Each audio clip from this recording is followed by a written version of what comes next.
apabila kita hari ini punya ilmu tetapi tidak mau kita amalkan, tertulis pada tongkat Nabi Allah Musa di antara 4 tulisan, ada ilmu tidak kita amalkan, sawaun wa iblisun, sama seperti iblis. Jangan kita jadikan ilmu yang telah kita pelajari sebagai tempat kita mencari kesombongan, mencari ketenaran, mencari pujian daripada manusia. Tapi ilmu tersebut akan barakah ketika ilmu itu kita amalkan dalam kehidupan kita sehari-hari. Baik itu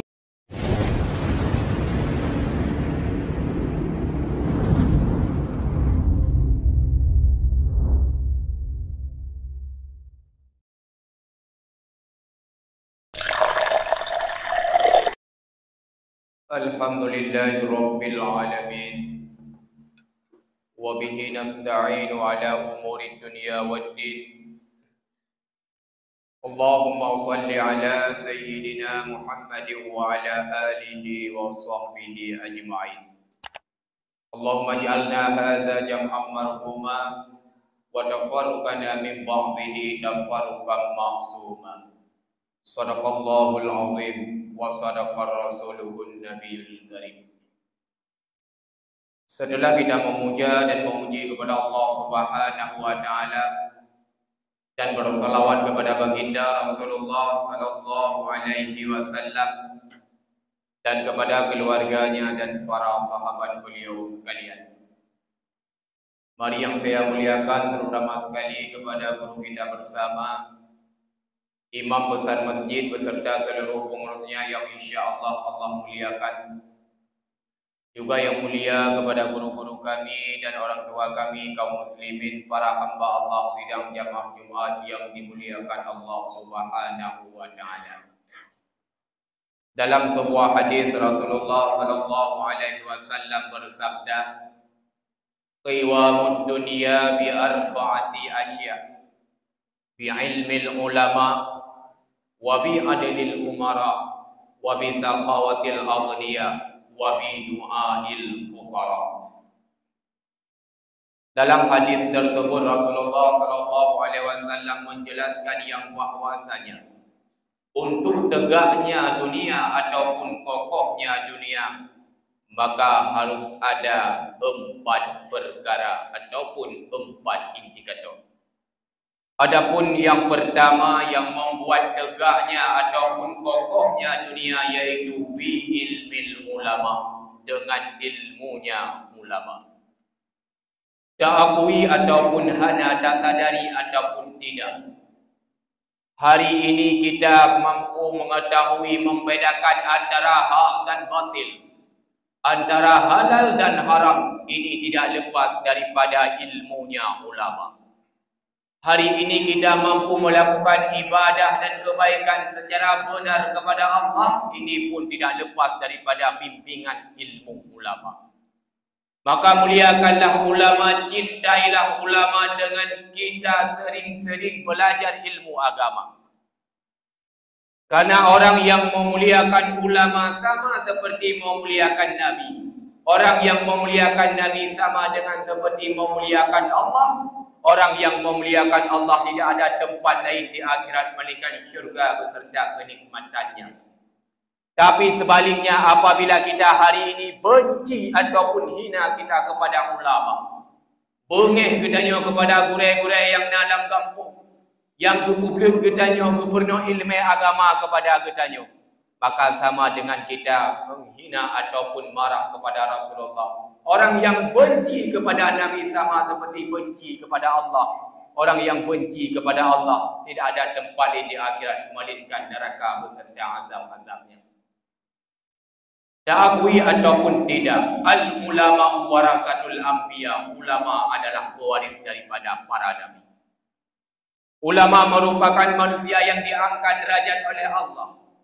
Mengapa? Karena ulama mempunyai ilmu dan mengamalkan dalam kehidupannya. Dan ulama merupakan orang yang paling takut kepada Allah.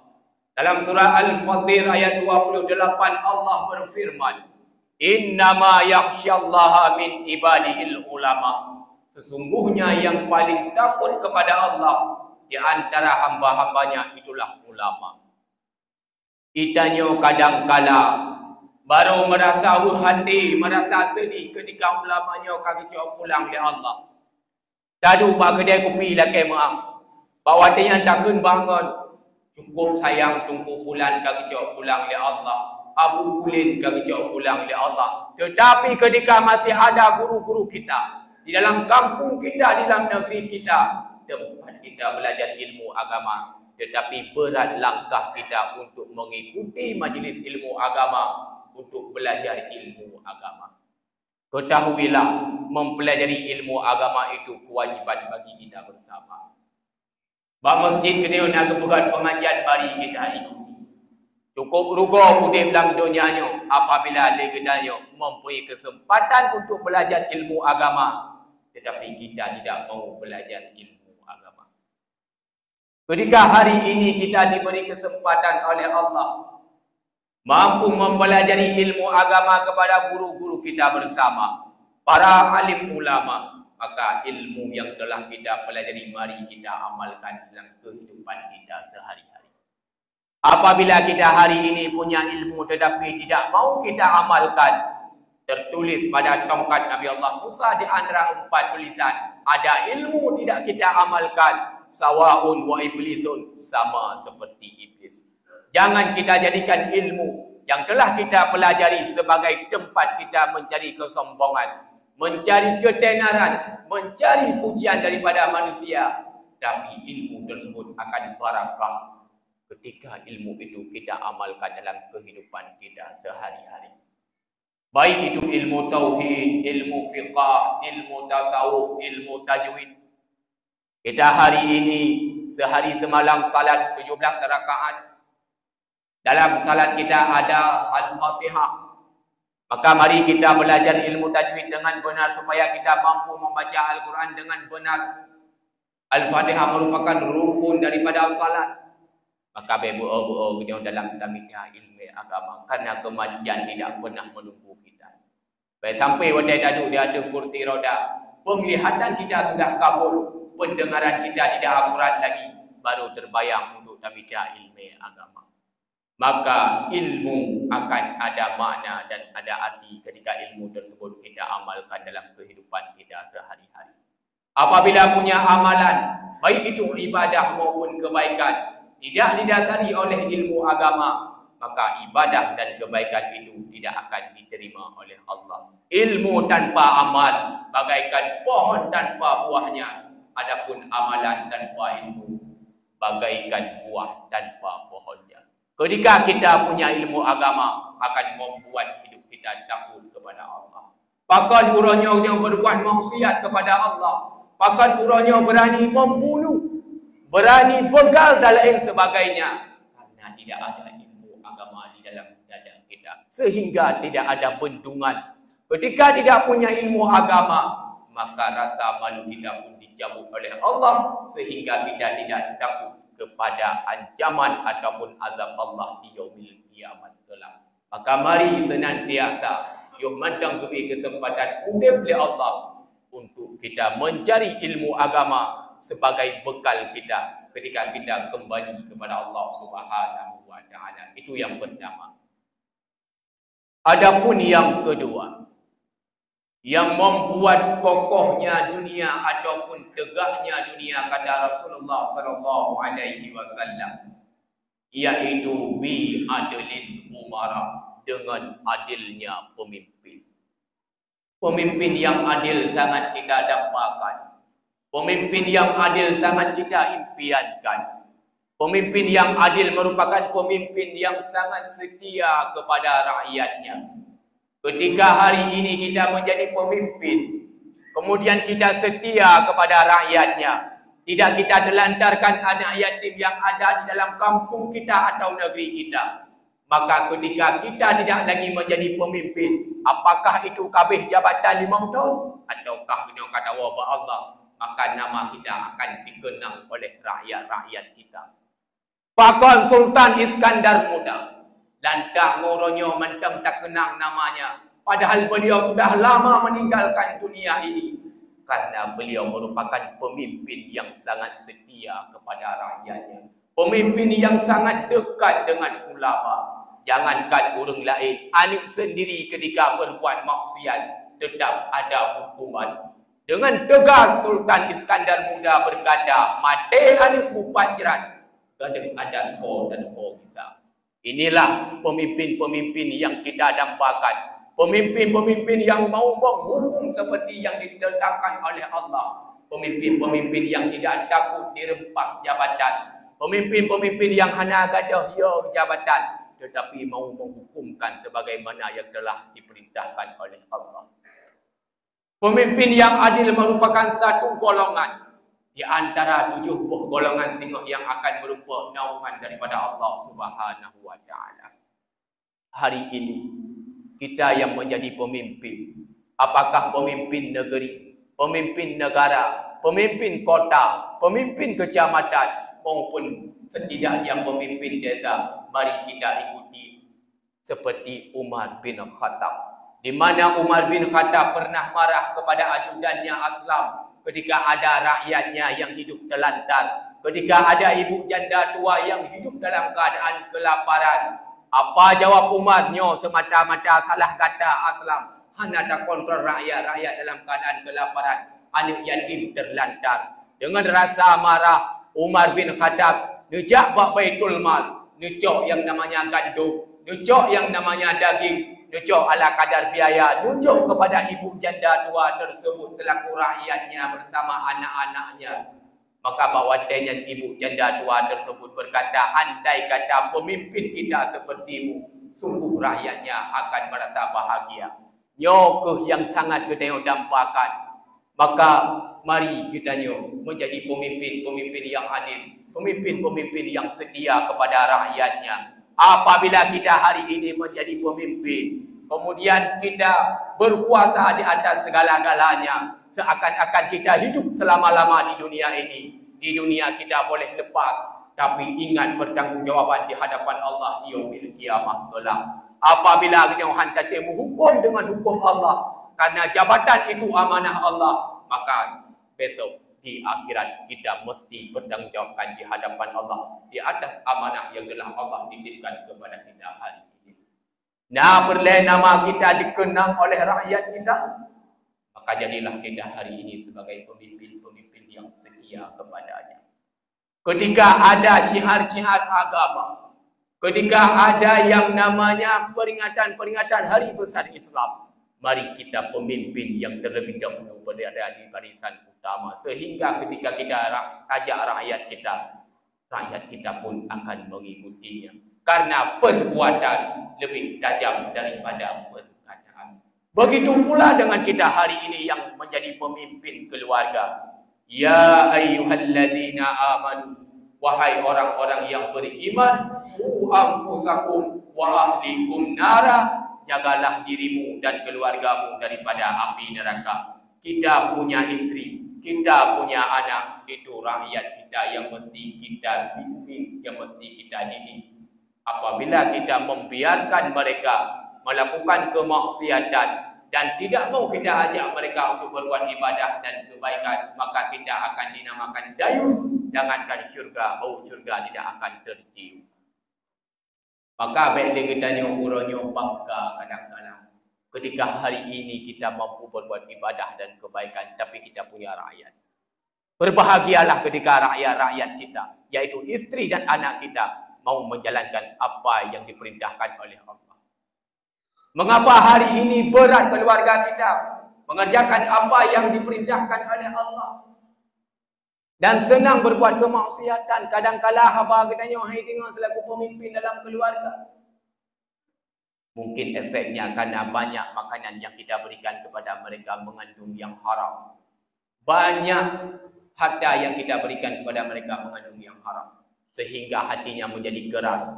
Sehingga berat dalam berbuat ibadah dan kebaikan kepada Allah. Maka kita hari ini merupakan pemimpin keluarga. Bimbinglah keluarga kita dengan ilmu agama. Ajaklah keluarga kita untuk berbuat ibadah dan kebaikan kepada Allah. Sehingga kita tidak sulit mempertanggungjawabkan di hadapan Allah di yaumil qiyamah kelak. Maka pemimpin yang baik itulah pemimpin yang adil bagi rakyatnya. itulah pemimpin yang setia kepada rakyatnya.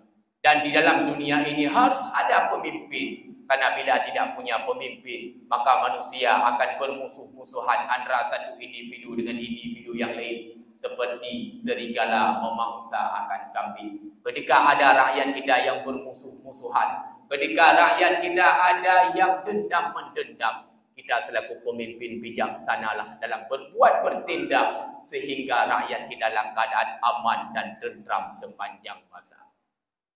Hadirin yang dimuliakan Allah Subhanahu wa taala.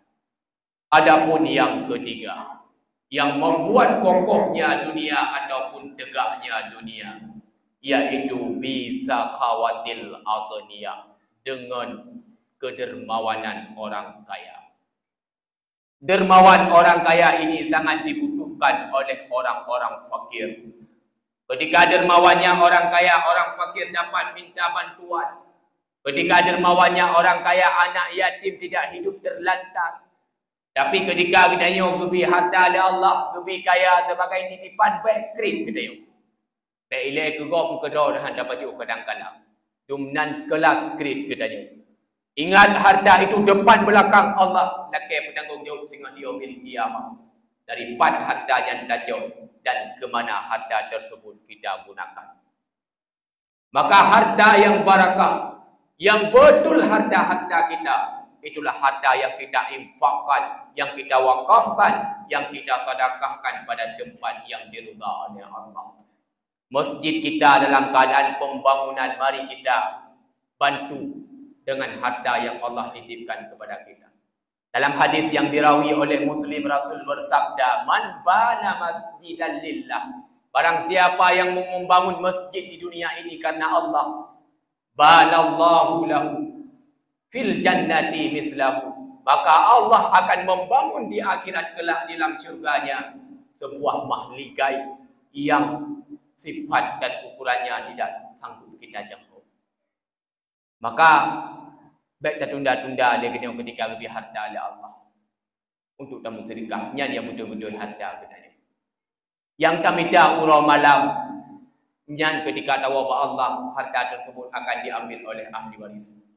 Yang kita makan semua menjadi kotoran, yang kita infakkan, yang kita sedekahkan, inilah yang menjadi tabungan kita di akhirat kelak. Dhillul mu'minina yaumal qiyamah sadaqatuh. Sesungguhnya naungan seorang mukmin yaumil qiyamah itulah sedekah. Maka jangan terbayang kita ketika hari ini kita bersedekah, harta kita akan habis. Ketika kita infak dan wakaf, harta kita akan habis.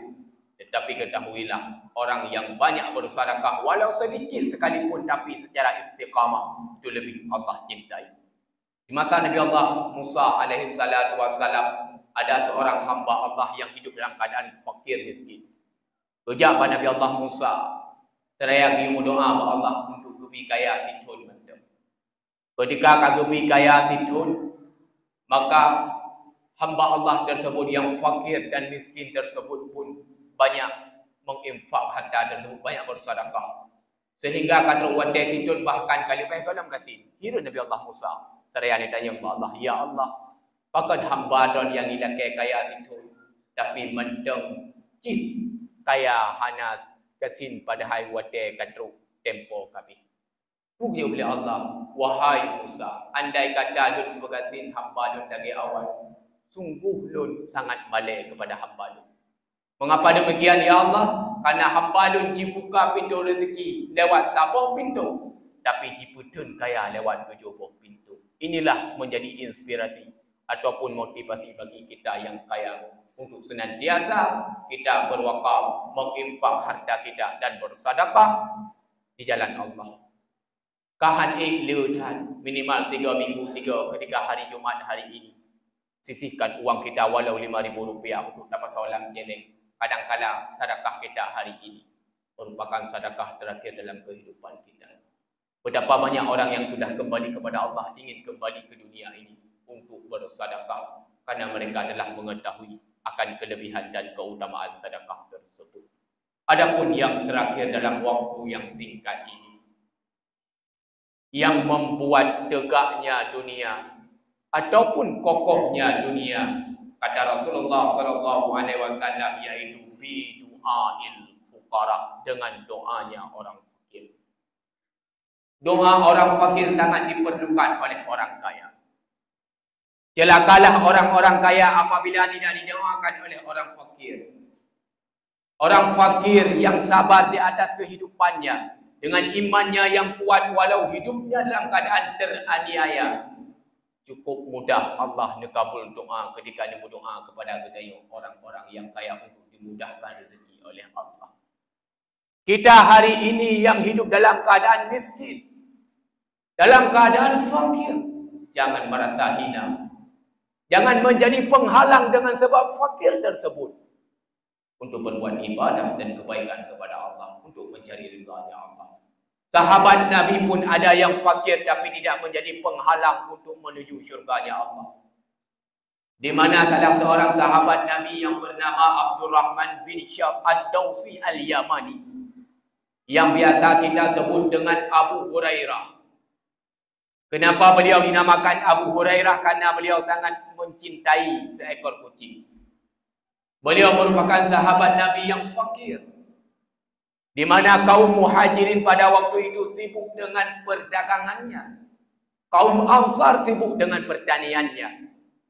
Abu Hurairah hanya perdagangan, hanya pertanian, tapi hanya menjadi sabab hinaan, hanya menjadi sabab penghalang untuk tidak berbuat ibadah dan kebaikan kepada Allah. Hanya mengeluh.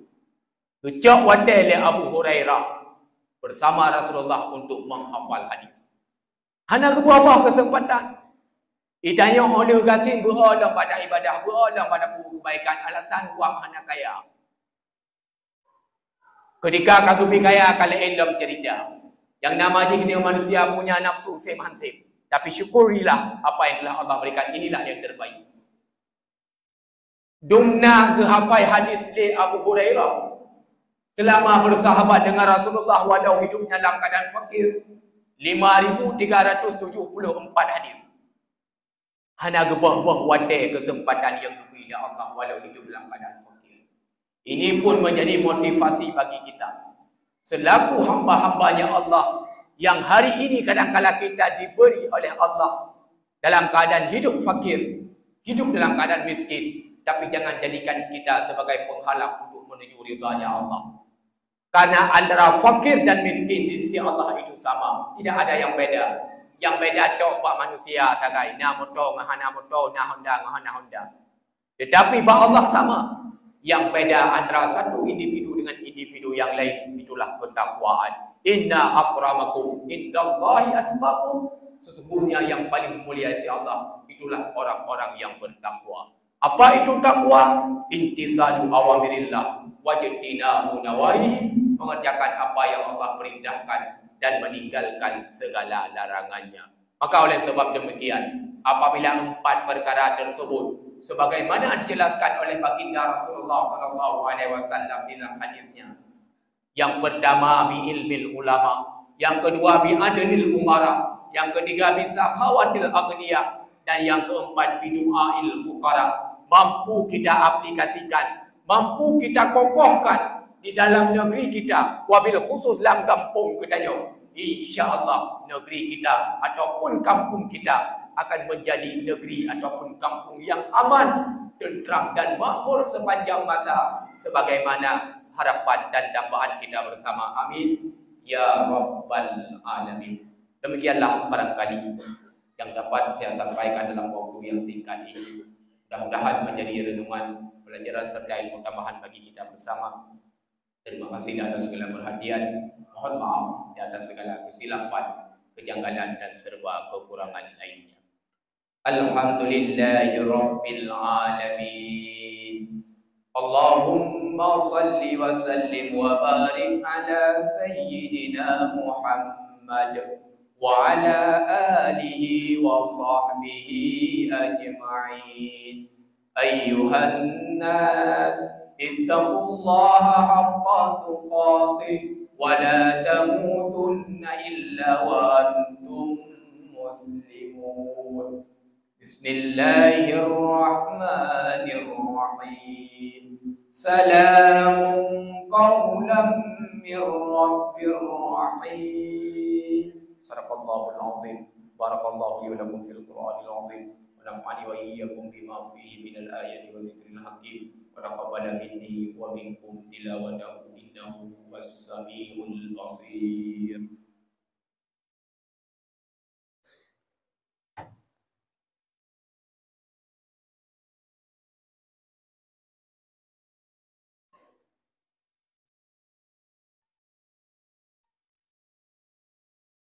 Alhamdulillahi Rabbil Alamin. Allahumma salli wa sallim wa barik ala Sayyidina Muhammad wa ala alihi wa sahbihi ajma'in. Ayyuhan nas, ittaqullaha haqqa tuqatih wa la tamutunna illa wa antum muslimun.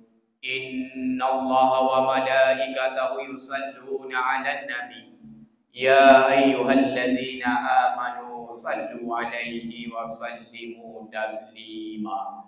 Allahumma ighfir lana dhunubana wa li jami'il muslimina wal muslimat wal mu'minina wal mu'minat al ahya'i minhum wal amwat bi rahmatika ya arhamar rahimin. Rabbana atina fid dunya hasanah wa fil akhirati hasanah wa qina adzabannar. Wa la dzikrullahi akbar. Wallahu ya'lamu ma tasna'un.